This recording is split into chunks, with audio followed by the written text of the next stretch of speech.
5 വർഷം എന്തൊക്കെ കാട്ടിക്കൂട്ടിയാലും അവസാന 6 മാസം നമ്മളെ നോക്കിയൊന്ന് ചിരിച്ചാൽ നമ്മളെല്ലാം മറക്കും. ഇവരെന്ത് നീട്ടി തന്നാലും നമ്മളത് വാങ്ങും. നമ്മുടെ ഈ മറവിയാണ് ഈ നാടിന്റെ ശാപം. തെരഞ്ഞെടുപ്പ് പ്രഖ്യാപിച്ചാൽ ഇവർക്ക് നമ്മളോട് ഭയങ്കര സ്നേഹമാണ്. ഒരു കാരണത്തടിച്ചാൽ മറുകരണം കാണിച്ചു തരും. നമ്മളുള്ളിടത്ത് വന്ന് നമ്മളെ കാണും. വീട്ടിൽ കയറി ഇറങ്ങി വോട്ട് ചോദിച്ചുകൊണ്ടേയിരിക്കും.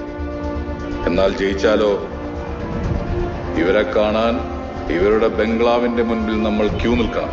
വാഗ്ദാനങ്ങൾ നൽകി ജനങ്ങളെ പറ്റിച്ച ജനപ്രതിനിധികളെ ജനങ്ങൾ പിടിച്ചു നിർത്തിയാലേ നമ്മുടെ രാജ്യം ജനാധിപത്യ രാജ്യമാകും.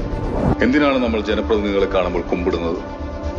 അവരല്ലേ നമ്മളെ കാണുമ്പോൾ കുമ്പിടേണ്ടത്? അവർക്ക് നമ്മളല്ലേ അധികാരം വാങ്ങിക്കൊടുത്തത്? ഓരോ തെരഞ്ഞെടുപ്പിനും കോടികളാണ് ചെലവഴിക്കുന്നത്. എന്തിന്? ജനങ്ങളുടെ മനസ്സിൽ ഇടം പിടിച്ച നേതാവിന്റെ നേട്ടങ്ങൾ കാണാൻ ഫ്ലെക്സ് അടിച്ചും പോസ്റ്റ് അടിച്ചും കോടികൾ. പരസ്യം. സർക്കാരിന്റെ നേട്ടങ്ങൾ ഫ്ലെക്സ് ബോർഡിലൂടെ വായിച്ചല്ല ജനങ്ങൾ മനസ്സിലാക്കേണ്ടത്. അവനവന്റെ അനുഭവത്തിലൂടെ മനസ്സിലാക്കണം. അവർ എന്ത് ചെയ്തു, അവർ നമുക്കെന്ത് ചെയ്തു.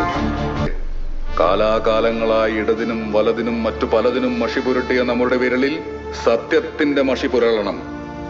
ജനങ്ങളെ പറഞ്ഞു പറ്റിക്കാത്ത ജനപ്രതിനിധികളുണ്ടാവാൻ ഈ തെരഞ്ഞെടുപ്പ് ഒരു തുടക്കമാവട്ടെ എന്ന് ഞാൻ പ്രാർത്ഥിക്കുന്നു. അതങ്ങനെ സംഭവിക്കട്ടെ. ജയ് ഹിന്ദ്, വന്ദേ മാതരം.